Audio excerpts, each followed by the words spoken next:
Bonjour les balances, bienvenue sur votre escale astro tarot de novembre.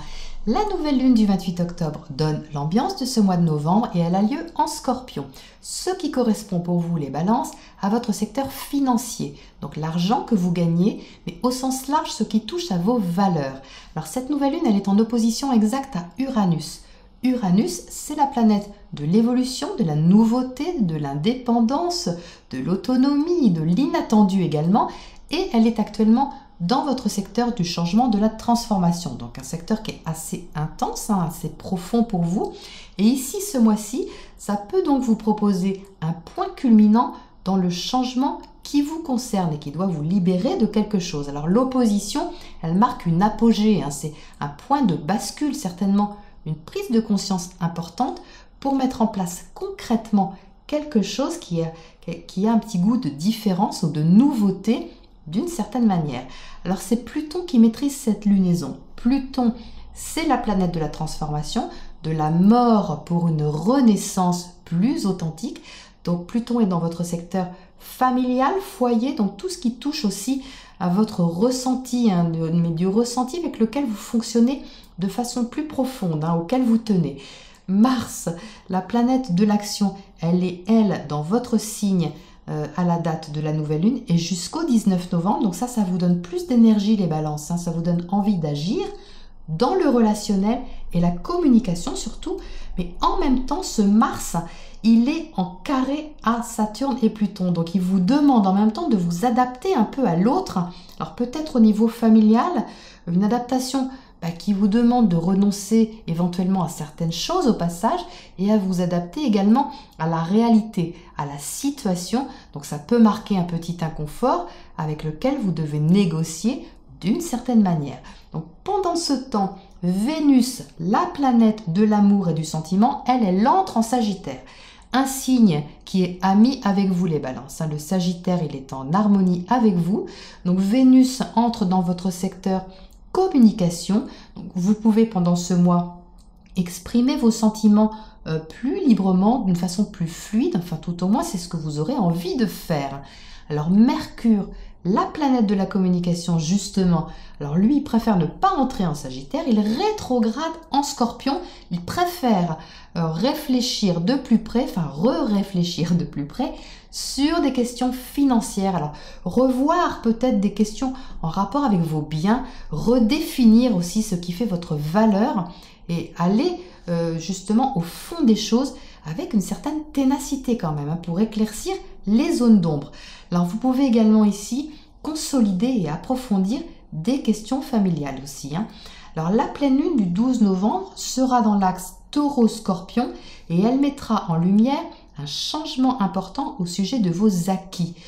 Donc attention aussi de bien garder votre réalisme, parce que peut-être que vos sentiments autour de cette date, en quelques jours seulement, ça ne dure que quelques jours, entre le 12 et le 17-18, ça peut vous rendre un peu irréaliste ou flouter en fait. Ça peut flouter votre raisonnement affectif, sentimental. Alors, ça peut avoir lieu sous la forme d'une conversation peut-être qui est affective, qui vous trouble un petit peu, mais Saturne vous aidera à prendre du recul avec ça et vous aidera à aller de l'avant. Donc ça peut être un petit peu déstabilisant ou inconfortable, mais ne vous inquiétez pas, ce sera productif et constructif au final. Donc Mars entrera donc en Scorpion le 19, Mercure reprendra sa course directe le 21, donc autour de 19, c'est une énergie différente qui se présente pour vous, plus constructive, plus combative aussi à partir de cette date, alors que Vénus, pendant ce temps, elle sera occupée à se rapprocher de plus en plus de Jupiter, la planète de l'expansion. Alors le mariage, la conjonction Vénus-Jupiter aura lieu le week-end du 23-24 novembre, magnifique, notez dans vos agendas. C'est un très bel aspect de communication amoureuse, affective, amicale, fraternelle, créative, tout ce que vous voulez. Donc ça peut également correspondre à un petit déplacement marqué par l'affectif, le sentiment. Ça peut aussi être une officialisation qui est possible. C'est très bon par exemple pour un contrat, des signatures officielles en rapport avec un changement ou une nouveauté.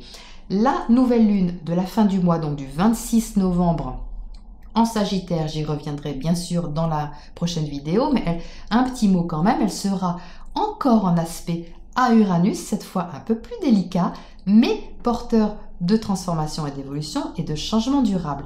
Donc on parle ce mois-ci pour vous les balances en novembre beaucoup de valeurs, alors que ce soit d'une valeur affective, financière, mais il y a aussi des rapports à la famille, au foyer qui sont plus forts et des réflexions sur la façon de construire quelque chose de façon solide, fiable et enthousiaste, tout en vous invitant à dépasser votre zone de confort et vous affirmer de façon différente peut-être, hein, c'est possible.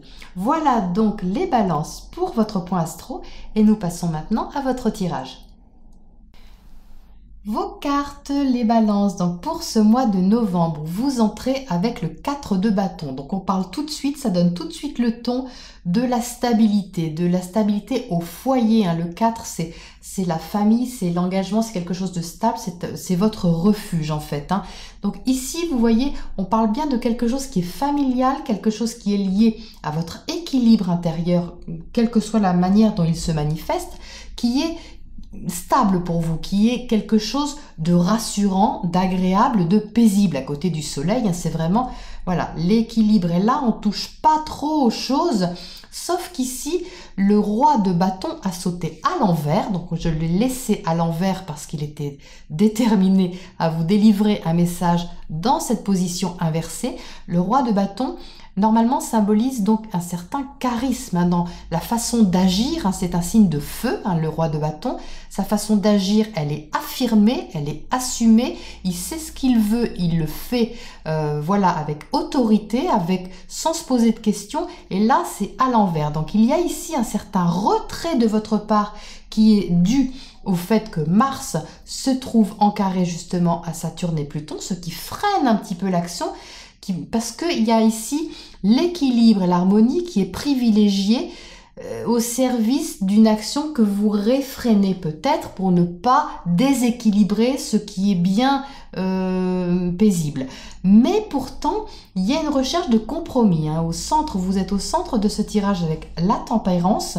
La tempérance, c'est une carte d'équilibrage, de passage d'un état à un autre, mais dans la douceur, hein, c'est vraiment quelque chose de doux, de paisible, de guidé même, hein, spirituellement parlant, affectivement parlant. Tout se passe naturellement, en plus vraiment dans le sentiment avec le roi de coupe à côté, on est vraiment dans l'affectif. Hein. Mais il y a comme un besoin d'affirmation de votre part qui est retenu. Hein. Je le sens vraiment comme ça. Alors ici, on vous encourage à sortir, à dire quelque chose avec ce jugement-là, à renaître un peu, à faire sortir quelque chose de l'ombre. Alors c'est ça, c'est peut-être ce Mercure qui est rétrograde en Scorpion, qui va fouiner un petit peu dans les profondeurs, qui va faire émerger quelque chose, une prise de conscience que vous avez peut-être envie de dire, d'annoncer, mais que vous retenez. Hein. Ici, avec le 5 d'épée, le 5 d'épée est relié à la communication, à la pensée, ça se passe dans la tête. Hein. Les épées, c'est un signe d'air. Ici, c'est conflictuel à l'intérieur de vous. Alors, conflictuel, c'est un peu fort. Hein. Disons que c'est inconfortable. On a ici peut-être un doute, quelque chose, on ne sait pas, une incertitude, la peur aussi de se tromper, ou de blesser, ou de faire mal, il y a quelque chose ici qu'on retient, et au niveau de l'action, et au niveau de la communication, pour privilégier justement cet équilibre auquel on ne veut pas trop toucher.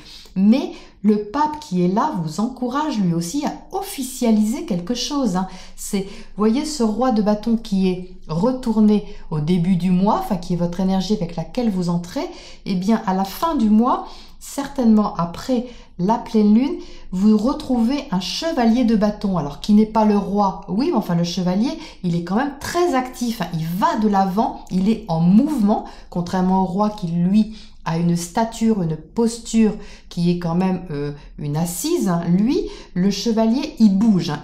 Il va de l'avant, il se met en action. Donc on vous demande vraiment clairement ici de libérer quelque chose, certainement au niveau de votre communication, de dire quelque chose, voire officiellement, hein, au sujet aussi de votre valeur, hein, comme je disais en introduction, quelque chose qui est à l'intérieur de vous, que vous peut-être vous n'osez pas aller au bout de cette action, de cette démarche, de cette conversation, peut-être, mais là, ça va pousser, hein, cette confiance, elle va émerger, l'énergie va être très forte pour que vous le fassiez. Hein. Alors, on va tirer une carte à côté de ce 5 d'épée qui m'intrigue un petit peu. Alors, 5 d'épée, on sort la mort. Donc, vous voyez, la mort, c'est Pluton. Donc, il y a bien quelque chose à transformer au niveau de votre communication. Il y a quelque chose qui demande à sortir, à s'affirmer, à se légaliser, à s'officialiser. Tout du moins, si c'est pas extérieur, c'est à l'intérieur de vous que ça doit se placer, hein, dans votre cœur, hein, dans votre lignée intérieure, en fait, hein, pour aussi que vous puissiez vous équilibrer. Hein. C'est aussi d'abord à l'intérieur de vous que ça se passe. Hein. Alors, on va tirer une carte à côté de ce roi de bâton là-haut. Le jugement encore, c'est la même carte. Hein. C'est un autre jeu, j'ai pris un autre tarot et ça sort la même carte, le jugement à nouveau. Donc, vous êtes vraiment encouragé, invité, incité à aller à l'action, à vous affirmer. C'est vraiment, il y a une force ici qu'il faut laisser sortir les balances. Hein. Vous l'avez, hein. Elle est là, c'est pas parce qu'elle est retournée qu'elle n'est pas là. Hein. Elle est là, sauf qu'elle est retenue. Donc on vous demande ici de la laisser sortir, de la laisser émerger, parce que c'est très beau, hein, ce qui sort. Hein. Faut pas vous inquiéter. Hein. C'est très très beau. Alors à côté de ce chevalier de bâton, qu'est-ce qu'on a ? On a le valet de bâton. Ben, écoutez, je crois que c'est assez clair au niveau de l'action. Hein. C'est voilà, allez-y, allez-y, foncez. Je ne sais pas dans quoi, mais allez-y, foncez. On va tirer une carte des planètes maintenant pour éclaircir un peu l'énergie générale. Par quoi est-elle menée ? Alors, on a le soleil. Ben, on ressort des doublons. Hein. Vous voyez, le soleil, il est aussi là. Donc, il faut ce compromis que vous faites pour garder un certain équilibre, une certaine stabilité. N'ayez pas peur de déstabiliser un petit peu les choses, hein, de vous affirmer vraiment pleinement, de montrer qui vous êtes avec ce roi de bâton. Que vous soyez un homme ou une femme, c'est la même énergie. Hein. C'est une énergie vraiment affirmée, active, dynamique, charismatique, hein, donc c'est la vôtre, hein, il faut l'affirmer ici, les balances, pour que vous puissiez aller de l'avant, parce qu'il y a quelque chose ici qui vous titille, hein, je pense, au fond de vous. C'est pas grand chose, hein, je pense, enfin c'est pas grand chose, les changements, Uranus il est quand même notre maison 8, c'est quand même un grand changement, mais peut-être que c'est une toute petite chose, je veux dire, qui vous bloque, alors qu'en fait, c'est l'ouverture, elle est énorme derrière, quoi. C'est ça que je veux dire. Hein. Allez, un dernier oracle en conseil pour ce mois de novembre pour vous, les balances. Un oracle pour vous. Hop là. Elle tombe par terre, je la ramasse. Donc, c'est des champs. Ah oui, alors ça, c'est la tempête dans les champs. Alors, vous voyez, je vous la montre de près. Il y a une tornade qui arrive sur la maison, donc ça peut faire peur au départ, sauf qu'ici, cette carte, elle vous dit de ne pas avoir peur de cette tornade. Hein. La tornade, elle peut tout aussi bien passer complètement à côté, à ne pas déstabiliser. Vous voyez, la maison, c'est ça, hein. Il y a quelque chose qui pousse, là, une force qui pousse, qui peut-être vous fait peur de par sa puissance, parce que vous ne savez pas où va tomber la tornade, mais la tornade, elle va passer à côté, hein. C'est très clair, elle va passer à côté. Elle passe déjà même à côté, donc n'ayez pas peur. Les balances, affirmez-vous. C'est très beau. Voilà donc pour ce mois de novembre, les balances, et je vous donne rendez-vous à la prochaine escale. À bientôt.